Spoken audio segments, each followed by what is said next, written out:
Good morning, students. Today we are going to deal with the first chapter of grammar, which is titled as articles of the 7th standard student.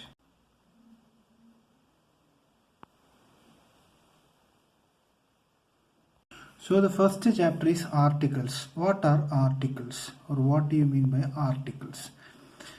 So articles is one of the most important and it conducts the most functional aspects in English grammar to structure or to create a word or a sentences. So here is a small diagram which clearly shows that various types of articles and the three main fundamentals of articles. What is the first one? A. Second one, an. And the is the third one. So in this diagram there shows a girl. The picture of a little girl is there, and orange, an orange, and the book. So within this diagram we can able to understand that how a and the are used in a common way to sentences. Okay, so let's look at what do you mean by articles.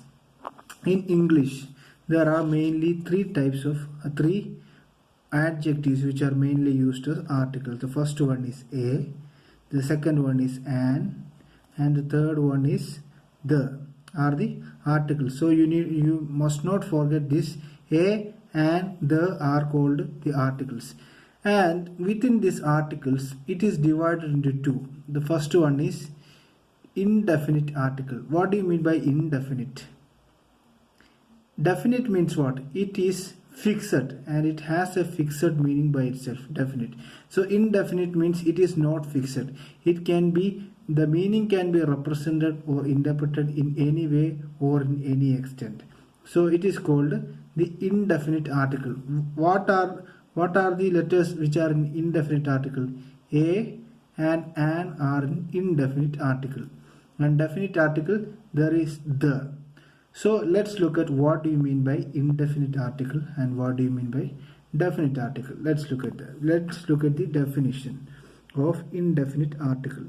Indefinite article, a and an are commonly used before those nouns which can be counted and are singular in number. It is used before a noun to define as it as something non-specific. So this is the very important point. As something which is non-specific. Please note that, okay? As something which is not specific. So if something is not specific, something which doesn't have a fixed meaning or an indefinite meaning, we can add a or an. For example, let's look at the first example. A chair is made of wood. A chair, okay? We don't know which brand of chair. We don't know whether it's a wooden chair or a plastic chair. Here the wood is mentioned. So we just only know that it's a wooden chair, but we don't know what kind of chair it is. We don't know whether it's a stool or something else. So a chair is made of wood. Okay.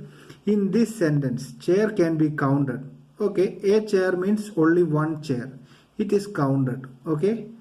A chair, a book, a car, which means it's only one. So in this sentence, chair can be counted.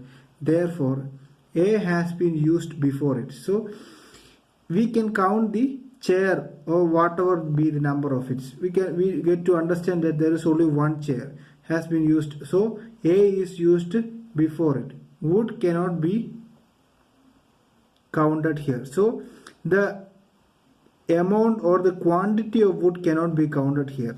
We don't know how much big or small this chair is. So the wood is not counted here. Therefore, indefinite article has not been used before it. So the chair, a chair is counted. A chair is made of a wood, then we can say that a wood is also counted. But a chair is made of wood. So here a chair is countable. At the same time, the wood is not countable. So it is an indefinite article because there is not a fixed relation between the chair and wood. Yes, it is made, the chair is made of wood, but the chair is countable. At the same time, the wood is not countable, it is uncountable. So it is an indefinite article. Okay, indefinite article. Then definite article. This is used before a fixed noun. Okay, fixed noun, say fixed name or a place or thing is there whose specific identity is known. So in the indefinite article it is non-specific, in the definite article specific identity is known. Okay, there is a specific identity is there. Let's look at the first example. I went to call the teacher of our class. I went to call the teacher. So here the teacher is mentioned. He is our class teacher, or he is the teacher of our class. So the teacher is mentioned here specifically. The need of the teacher, the status of the teacher is mentioned here. So I went to call the teacher. I went to call the car driver. I went for a permission from the headmaster. So from the headmaster is the definite. So here the teacher is the definite article. Okay.